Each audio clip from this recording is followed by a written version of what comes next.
لقمان حکیم کی اپنے بیٹے کو نصیحت۔ اے میرے بیٹے، میں نے لوہا اور پتھر سب اٹھائے لیکن قرض سے زیادہ بوجھل چیز کوئی نہیں اٹھائی، اس لیے اپنی زندگی میں جتنا ہو سکے قرض سے بچنا۔ اے میرے بیٹے، جو کہتا ہے کہ برائی کو برائی سے ختم کیا جا سکتا ہے وہ جھوٹ بولتا ہے۔ اگر وہ اپنے قول میں سچا ہے تو دو مقامات پر آگ جلا کر دیکھے، ایک جگہ کی آگ دوسری جگہ کی آگ کو بجھانے میں کس قدر مدد کرتی ہے۔ حقیقت تو یہ ہے کہ جس طرح پانی ہی آگ کو بجھا سکتا ہے، بالکل اسی طرح خیر اور بھلائی ہی برائی کو ختم کر سکتی ہے۔ اے میرے بیٹے، اگر کسی کو دوست بنانا چاہتے ہو تو دوست بنانے سے قبل اسے غصہ دلاؤ۔ اگر وہ غصے میں اعتدال کا رویہ اختیار کرے تو پھر ہی اسے دوست بنانا، ورنہ وہ شخص دوستی کے قابل نہیں۔ اے میرے بیٹے، نافہم عورتوں پر کبھی بھروسہ نہ کرنا، کیونکہ وہ تمہیں نقصان کے علاوہ کچھ نہیں دیں گی۔ اے میرے بیٹے، کبھی کسی سے حسد نہ کرنا اور حسد کرنے والوں سے ہمیشہ بچنے کی کوشش کرنا۔ میں تمہیں حاسد کی 3 علامتیں بتاتا ہوں۔ پیٹھ پیچھے لوگوں کی غیبت کرنا، لوگوں کے سامنے ان کی چاپلوسی کرنا اور دوسروں کی مصیبت پر خوش ہونا۔ اے میرے بیٹے، جاہل لوگوں سے دوری اختیار کرو، ان کی محبت سے پرہیز کرو، ایسا نہ ہو کہ وہ تمہیں بھی اپنے جیسا بنا لیں۔ اے میرے بیٹے، کسی کو لوگوں کے سامنے کبھی شرمندہ نہ کرو۔ اگر کسی کی اصلاح کرنا مقصود ہو تو اس سے اکیلے میں بات کرو۔ میں نے زندگی میں بولنے پر کئی بار افسوس کیا ہے، لیکن خاموش رہنے پر مجھے کبھی افسوس نہیں ہوا۔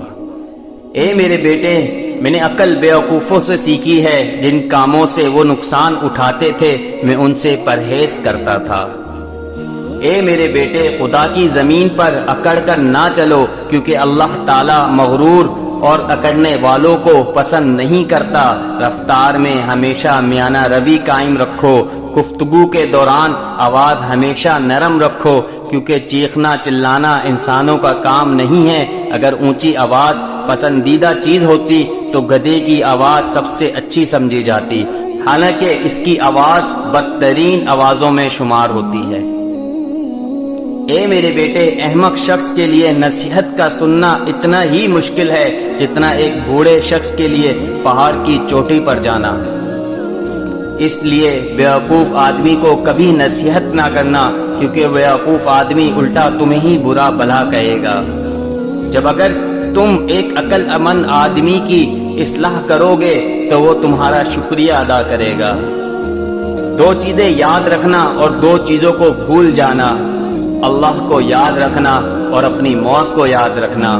اور جو تم نے کسی کے ساتھ بھلائی کی ہے، اچھائی کی ہے، اس کو بھول جانا، اور جو کسی نے تمہارے ساتھ کوئی برائی کی ہے اسے بھی بھول جانا۔ میں نے زندگی میں 300 سال مختلف دواؤں سے لوگوں کا علاج کیا، مگر اس طویل تجربے کے بعد میں نے سیکھا کہ انسان کے لیے سب سے بہترین دوا محبت اور عزت ہے۔ کسی نے پوچھا اگر یہ اثر نہ کرے تو حکیم لقمان نے کہا دوا کی مقدار بڑھا دو، ہمیشہ کم کھاؤ، بھوک رکھ کر کھاؤ، کیونکہ جب معدہ خوراک سے بھر جائے تو دماغ سو جاتا ہے۔ ایک دفعہ حکیم لقمان کو ان کے آقا نے کہا کہ بکری ذبح کر کے اس کے 2 سب سے بہترین حصے لے کر آؤ۔ آپ نے بکری کو ذبح کیا اور اس کی زبان اور دل نکال کر لے گئے۔ دوسرے موقع پر آقا نے ان سے کہا کہ بکری ذبح کر کے اس کے 2 بدترین حصے لے کر آؤ۔ آپ نے بکری ذبح کی اور اس کی زبان اور دل نکال کر لے گئے۔ پوچھنے پر انہوں نے بتایا کہ اگر زبان اور دل صحیح ہیں تو یہ سب سے بہترین ہیں، اور اگر یہ بگڑ جائیں تو ان سے بدتر کوئی چیز نہیں۔ اور زندگی میں ہر روز کچھ نیا سیکھو، نیا سوچو، نیا کرو۔